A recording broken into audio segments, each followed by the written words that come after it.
Je savais pas que c'était possible de faire une merde pareille.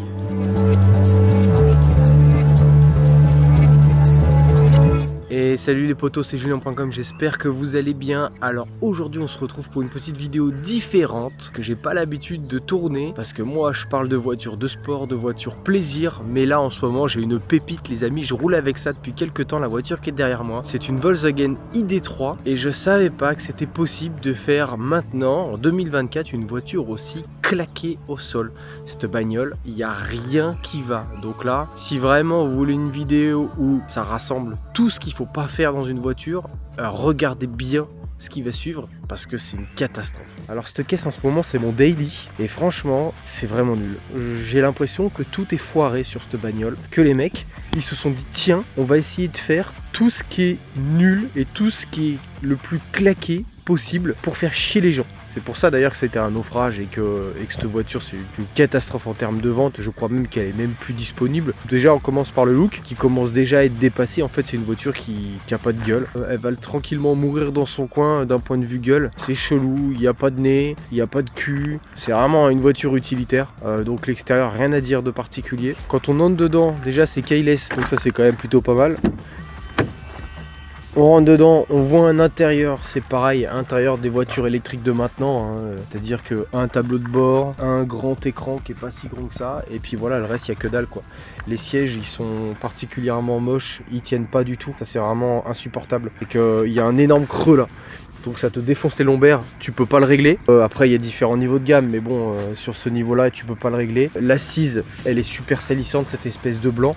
Il y a une espèce d'accoudoir de cotorep là, comme si tu étais dans un Renault Trafic des années 90. Ça c'est absolument dégueulasse. Et après, bah, si on est un peu plus regardant à l'intérieur, bah, on s'aperçoit que tout ça, c'est du vieux plastique de merde. Du plastique.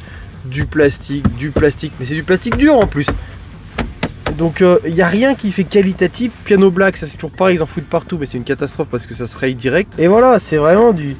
C'est de la merde quoi, c'est de la merde, tout est dégueulasse. Le volant c'est pareil, je le trouve franchement nul. La sensation je le trouve super épais, je le trouve vraiment très plastique. Le compteur, bah il a le mérite d'être là, voilà. Et en fait, on ressentit même ça. Hein.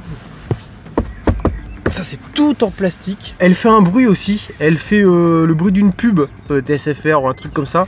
Et je supporte pas ce bruit, pas son temps à faire toudoum toudoum toum. Ça rend ouf en fait, ça rend ouf. Je sais pas pourquoi elle fait ça tout le temps. J'aime pas du tout parce que bah, ça vaut quand même plus de 40 000 € cette voiture. Donc 40 000 balles, tu te dis, bah ouais, j'ai envie d'avoir un bel intérieur. Rappelons-nous, il y a encore quelques années, t'avais 40 000 €, bah t'avais une belle voiture quoi. Là, 40 000 balles, c'est une caisse de merde. Elle coûterait 17 000 balles, 15 000 balles. Bah, je dis pas, elle peut ressembler à ça. 40 000, mais chibre-toi quoi, sans déconner. Et regardez, hein, là je vois ça, rien qu'un truc, ça m'énerve. Quand tu fermes la porte là, t'as ces boutons là. Donc alors là, si t'appuies là, tu baisses la vitre.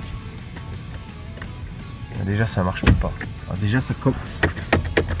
Pourquoi ça marche pas? Tu vois, déjà ça rend ouf. Alors qu'est-ce qu'il faut que je fasse? Il faut que je fasse quoi? Parce que la voiture elle est là, elle est démarrée. Alors on va appuyer sur start. Déjà ça c'est pareil, encore un truc. Le problème de cette voiture, en fait, une voiture, tu sais qu'elle est mal conçue, tu sais qu'elle elle a mal été pensée à partir du moment où tu as besoin de lire le manuel pour faire les choses basiques. Déjà, si tu as besoin de lire le manuel pour autre chose que rentrer dans des menus détaillés, c'est qu'il y a un problème. Voilà, une voiture, c'est censé être intuitif, c'est censé être facile, c'est censé être accessible. Si tu as besoin d'ouvrir un document pour comprendre comment elle fonctionne, c'est mort, c'est mort. C'est-à-dire que c'est mal barré d'office. Là, regardez, la voiture, elle est allumée. Là j'ai Europe 2, déjà j'ai la radio, mais je suis sur la radio par défaut, donc ça m'évitera de la chercher pendant 3 plombs dans le menu. Là, pourquoi je peux pas monter et descendre ces putains de vitres? Enfin bref. Donc là la voiture, il y a une merde qui est là, ça là. Ils ont voulu faire différent, ils se sont dit tiens, normalement les leviers de vitesse c'est ici, ou c'est ici. Et ben on va le mettre là. Mais sauf que, regarde un petit peu quand moi je conduis. J'ai ça, le levier il est là. Et les indications elles sont derrière. Donc quand je veux voir ce que je fais, c'est-à-dire mettre en marche arrière, mettre en neutre, passer de B à D, au passage je sais pas ce que ça veut dire, et ben je suis obligé de tourner la tête pour aller voir le truc. Ah il y a P, j'avais vu qu'il y avait P, je cherchais le parking. Bah voilà, ce parking de merde est là, donc là il y a le parking, très bien. Donc mettons que tu te mettes en, je sais pas moi, non, bon. Là, il y a le bouton stop and start, engine. Alors ce truc là, bah je m'en sers jamais en fait. Je démarre jamais la voiture, mais là pour une fois j'ai obligé de démarrer la voiture. C'est vraiment un concours de circonstances parce que cette voiture, j'ai jamais besoin d'appuyer sur ce bouton. C'est-à-dire que j'ouvre le keyless, je tourne la molette, j'appuie sur D. Ah voilà, c'est que j'ai pas appuyé sur le frein. Donc là c'est bon. Donc là je me mets là. Là je suis en mode P. Est-ce que je peux... Ah là je peux descendre les vitres. Voilà. Donc là c'est bon, je peux descendre les vitres. Donc je voulais vous montrer un truc. Là on peut descendre les vitres de chaque côté. Et pour descendre les vitres arrière, qui sont aussi électriques, et ben j'ai cherché pendant super longtemps. J'ai vu ce bouton RARE là, marche arrière.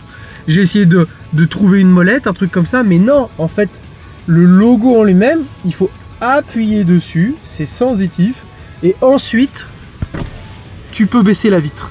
Quand tu as fini de baisser la vitre, tu remontes, tu rappuies sur le rear, voilà, et ensuite tu peux baisser ta vitre à toi. Déjà ça m'a cassé les couilles parce que j'ai mis je sais pas combien de temps à trouver comment ça fonctionnait. Pareil pour cette saloperie là. C'est une grosse merde parce qu'en fait c'est super fin à la maîtrise. Et quand tu es en train de conduire et que tu as besoin de régler ton rétro, enfin, tu sais, tu fais à la limite un gros truc comme ça pour que ça aille sur la gauche et après tu règles la molette, ou un gros truc comme ça à droite pour que tu puisses régler ensuite après la molette. Mais là non, faut tourner tout délicatement avec des petits doigts, des petites pinces. C'est tout délicat, tout léger. La sensation elle est très douce. Il faut aller tout doucement. Voilà. C'est pareil pour bloquer les vitres. C'est que des boutons comme ça, mais ils fonctionnent pas ces putains de boutons. T'appuies dessus, c'est de la merde, tu vois. Donc bref, cette expérience là elle est vraiment claquée. Pareil. Regarde-moi ce bordel pour gérer les éclairages. Donc c'est bien, c'est joli, il y a tout qui est rassemblé là. Mais ces boutons déjà ils sont redondants parce que tu les trouves sur l'écran pour la partie clim. Et puis c'est sensitif de merde, donc la sensation elle est horrible. Ça c'est vraiment pas cool, en tout cas pour la partie conduite directe. Deuxième point, c'est ce truc là. Alors je pense que c'est commun, je connais pas les autres Volkswagen. Parce que moi les gars, je suis un mec de voitures plutôt qui ont déjà une dizaine d'années. J'aime bien les voitures de sport. Les voitures actuelles c'est pas trop mon truc. Je suis pas non plus un taliban véhicule essence. J'aime bien les beaux véhicules, même électriques. Des fois, je trouve ça sympa. Je trouve même ça super cool en daily. Mais celui-là, c'est vraiment un véhicule de merde. Enfin, je vous le dis. Donc, j'espère que toute la plateforme multimédia est pas commune à l'ensemble de Volkswagen parce que sinon, c'est catastrophique. Enfin, c'est terrible. Ça me fait penser à la plateforme de Land Rover, Jaguar. Une vraie merde. Bah là, c'est pareil. Mais là, ce truc, c'est vraiment catastrophique. Regardez. Là, la radio. Déjà, il y a la radio. Donc là, maintenant, c'est bon, je comprends un peu comment c'est. Quand tu es dans le mode radio, c'est bon.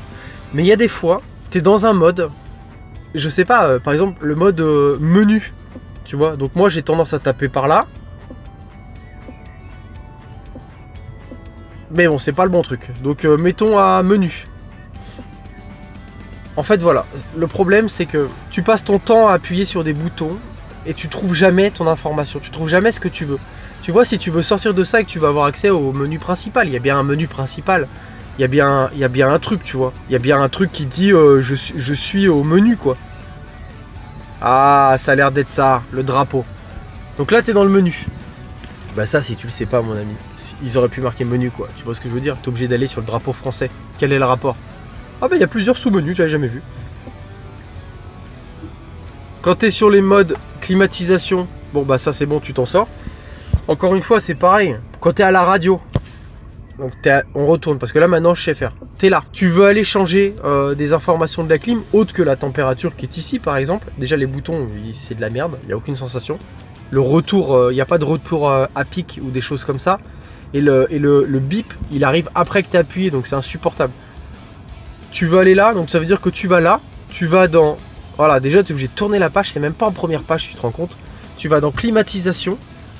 Non mais c'est même pas ça en fait, c'est même pas ça. J'ai déjà oublié. Tu vas dans quoi alors? Donc tu recliques encore une fois, bah voilà, et je l'ai perdu. Je le fais pas exprès sans déconner. Je le fais pas exprès de dire que c'est de la merde.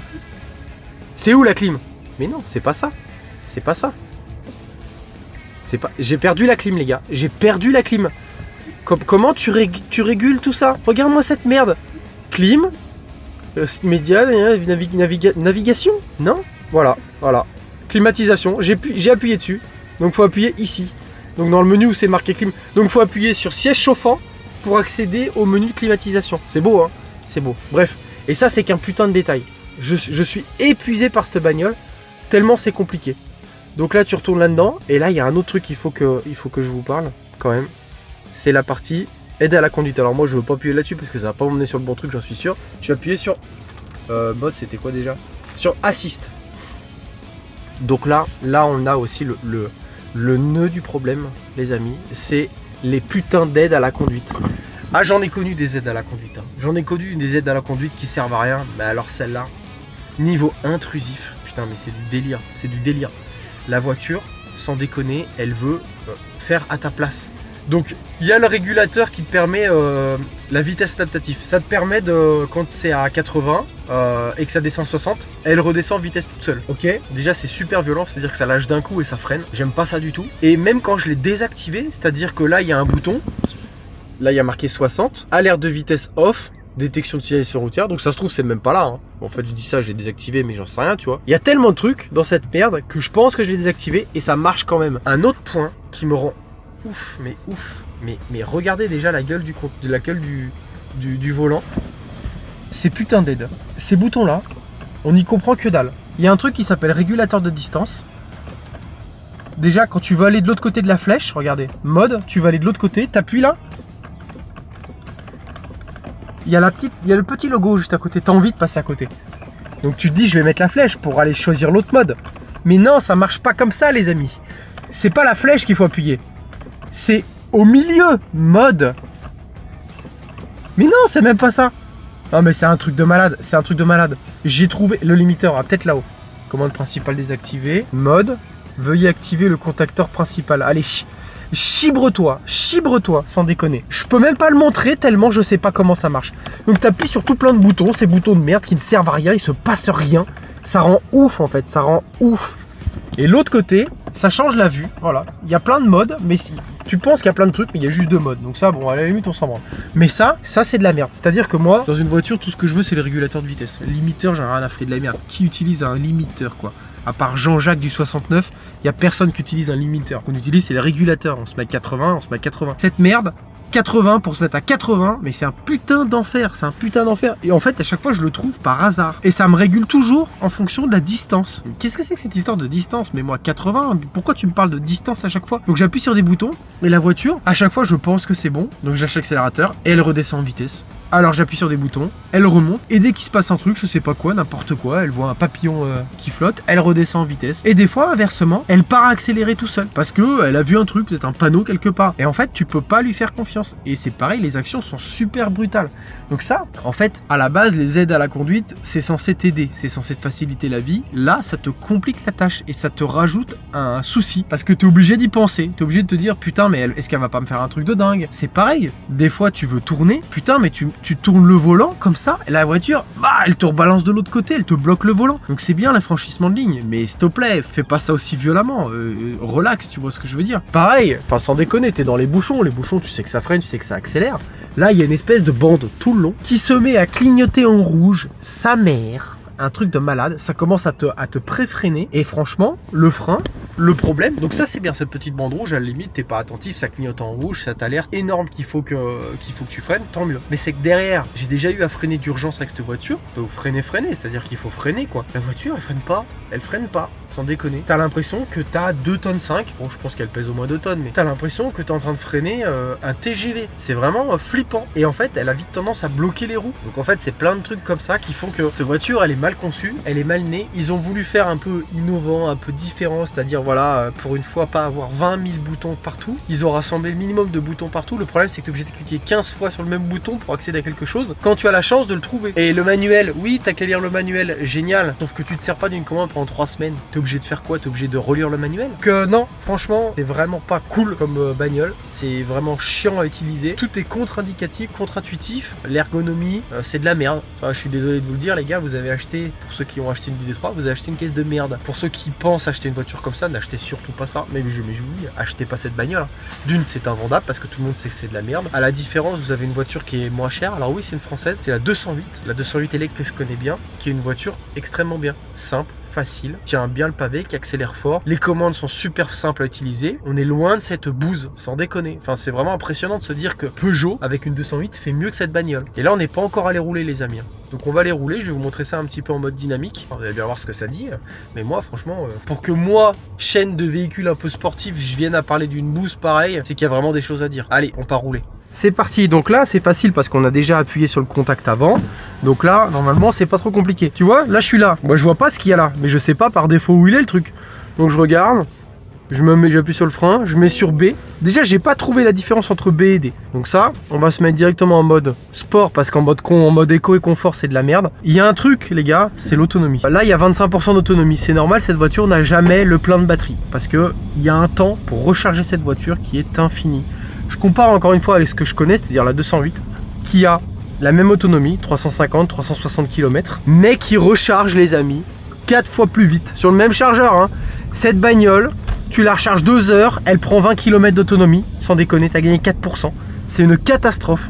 Il faut une journée entière sur un vrai chargeur pour la charger. Tu te dis, mais il y a un problème. Alors apparemment, il y aura une autre prise qui fait que ça charge plus rapidement. Mais là, moi, je la charge pas avec une prise 2P plus T 16 ampères. Je la charge avec un vrai câble de charge. Et franchement, le temps de charge, mais c'est catastrophique. C'est catastrophique. Tu te dis, tu ne peux pas avoir un temps de charge comme ça. Accélération. Donc ça marche comme une voiture électrique. Mais en fait, ça c'est pareil. Faut pas se faire piéger par cette sensation d'accélération. Parce qu'en vrai, ça accélère pas tant que ça. La sensation du punch à l'instant T, oui, elle est là, donc tu dis waouh, ça marche. Mais en fait, passer les 30 premiers km/h, après, ça avance comme une voiture normale. En fait, tu prends une voiture diesel de 110 chevaux, 115 chevaux, ça accélère pareil en fait. Faut pas se laisser piéger par cette sensation d'accélération qui peut être grisante au départ en se disant ouais, c'est péchu, ça marche, c'est cool, mais ça marche quand tu fais ça là. Voilà, mais après il n'y a plus rien, faut pas rêver quoi. Au niveau autonomie, elle est donnée pour ouais 340-350 km batterie pleine, c'est des conneries les gars. Tu peux tout diviser par deux, tu divises par deux, c'est-à-dire que j'ai fait 10 bornes depuis sa dernière autonomie annoncée à 130 km, allez 15 km. Avec un mix autoroute à 110 plus départemental, on va dire sans ville, mais en étant dans des vitesses avec des bouchons, des choses comme ça, donc vraiment des choses que les voitures électriques adorent. Il me reste 82 km d'autonomie. C'est catastrophique, c'est-à-dire que cette voiture, elle descend 2 fois plus vite que l'autonomie annoncée. Et ça, c'est flippant, c'est même pas rassurant du tout, parce que tu te dis, putain, mais je peux pas lui faire confiance. Et cette voiture-là, particulièrement, ça me le fait pas avec une 208. T'as la boule au ventre, en fait. T'as la boule au ventre de la voiture électrique, tu te dis... Mais putain, mais est-ce que je vais arriver à aller chez moi? Parce que ça descend tellement vite que tu te dis, mais merde, mais comment c'est possible? Comment c'est possible? Insupportable, je déteste cette partie-là. Pareil, c'est une voiture électrique, c'est une citadine. Le frein moteur, le frein électrique, il est ultra violent, ça te tire en arrière constamment. Je pense que ça peut se régler dans ces menus qui sont incompréhensibles, donc je vais pas forcément me mettre à essayer de régler cette saloperie tout de suite. Ça franchement c'est insupportable. Et pareil, pour une voiture qui se dit citadine, c'est la lourdeur de la direction. Là c'est pareil, ça me casse les couilles, elle corrige tout le temps toute seule, elle fait tout le temps, elle fait sa life en fait. Donc c'est insupportable, elle fait sa life jusqu'à ce qu'elle lâche le volant. Et quand elle lâche le volant, bah ça tire tout droit. J'ai essayé, et en fait... Tu peux à demi lui faire confiance, donc tu peux lui faire confiance pour corriger un peu. Mais dès que ça commence vraiment à avoir besoin de tourner, la voiture elle lâche le truc. Alors oui, c'est pas une assistance de niveau 2, de machin, de mes couilles, génial. Mais bon, j'ai envie de te dire, quand tu commences à faire les choses, fais les choses bien quoi. C'est-à-dire que sauve-moi vraiment. Me fais pas croire que tu vas me sauver pour me foutre dans le tas juste après quoi. C'est toujours pareil, c'est quand ils font des voitures un peu différentes, ils se disent tiens, on va essayer de faire tout ce qui est différent pour vraiment que la voiture se démarque, que ça soit novateur, que ce soit innovant. Ouah, on va faire une voiture vraiment, elle va marquer ses esprits, avant-gardiste quoi. Mais non, mes couilles en fait, vous faites juste une voiture de merde. Hein, si le clignotant il est là depuis 200 ans, c'est que le clignotant il doit être là en fait, c'est tout. Donc arrête-toi là. Je viens d'appuyer sur climatisation, hein. Ça vient de me mettre les modes de conduite, hein. C'est quand même fantastique. Donc la climatisation effectivement elle est là. Donc si tu vas, climatisation c'est là. Et ensuite si tu vas dans climatisation là, c'est pas la climatisation. Enfin bref, voilà. Et là, les amis là, quand tu es là, et que tu veux retrouver la radio, bah tu peux t'accrocher les couilles. Comment je fais? Comment je fais pour accéder à la radio? Donc tu vas dans menu, aide au stationnement, non. Assistance, mode, non. Donc tu vas... Là, franchement, tu cliquerais où, toi? Dis-moi où tu cliquerais, sans déconner. Tu cliques sur quoi? Je vais pas cliquer là, si j'ai pas envie de fermer le truc. Mais allez, mettons que je clique là, je le ferme. Donc là, tu retournes dans quoi? Dans le menu. Et là, tu as accès à la radio. En fait, pourquoi vous mettez pas un bouton? C'est-à-dire que c'est facile. On se sert pas de 15 000 trucs dans une bagnole. On se sert du menu principal, on se sert de la clim. Assistance à la limite, ok. Tu peux mettre paramètres et tu mets la radio en fait. Et après t'arrêtes là, tu passes à autre chose en fait. Il n'y a pas besoin de se prendre la tête à mettre autre chose. Mais eux ils en ont mis moins que moins. Et quand on met moins que moins, bah tu sais plus. Et à partir du moment où tu es obligé de quitter la route pour arriver à choisir la radio, bah tu vois c'est pas bon. Même là tu vois, il y a un écran digital, c'est bien. L'écran il est tout petit mais bon il fait le boulot. Donc tu vas sur View, tu essaies de trouver un autre truc. Ça met juste le guidage, mais j'ai pas l'indication de la radio sur mon écran, tu vois. Donc tu es obligé de quitter l'écran des yeux pour aller là-bas. Enfin, c'est ça en fait le problème, c'est que tout est contre-intuitif. Elle vaudrait 15 000 balles, tu lui pardonnes. Elle en vaut 42 000. Et là 42 000, j'ai envie de te dire, c'est vraiment pas normal d'avoir un truc comme ça quoi. Enfin bref, voilà, je pense pas qu'on va s'éterniser sur la discussion de cette voiture. Le but c'était vraiment de vous partager mon mécontentement. Vraiment, c'est vraiment pas une bonne caisse. Et quand tu lâches 40 000 balles, Dieu merci, cette voiture n'est pas à moi. Mais n'achetez pas ça, n'achetez pas ça. Et je suis certain qu'une ID4, qu'une ID5, d'un point de vue ergonomie, c'est la même chose. Non mais regardez, est-ce que je vais pouvoir rentrer chez moi? C'est-à-dire que là, moi, il faut que j'aille au job, faut que j'aille au boulot. Je suis même pas sûr d'y arriver quoi. Je suis parti avec 130 bornes d'autonomie hier. J'ai 15 bornes pour aller au boulot quoi. Donc il y a un gros problème. Je passe ce virage, je vous montre. Regardez l'autonomie. On est parti. Il reste 67 km. Moi j'ai démarré ce matin, il y avait à peu près, il y avait un peu moins de 100 km. Il y avait 95 km. Il en reste 68, 67 maintenant. J'ai fait 2 micros accélérations de 20 à 50. Et le reste du temps j'ai roulé à 60. Dans les petites routes de campagne. Il me reste 67 km. J'ai fait 4 km. Mais chibre-toi. Il n'y a pas la climatisation. La ventile est réglée au minimum à 23 degrés. Mais c'est catastrophique en fait. C'est même du mensonge organisé. Et moi je peux pas tolérer ça. Je peux pas tolérer. Ça me fatigue. Je vous fais pas la démo du limiteur de vitesse. Hein. Là j'essaye de le mettre. Voilà, il se passe sur le lancer de la merde. Voilà. Sur ce les amis, je vous laisse sur ces belles paroles. Vraiment, hein, je suis pas un taliban, je suis pas un extrémiste. Je sais apprécier une voiture différente quand elle est bien née, quand elle est bien conçue. Mais ça, c'est pas une bonne voiture. À la prochaine, ciao.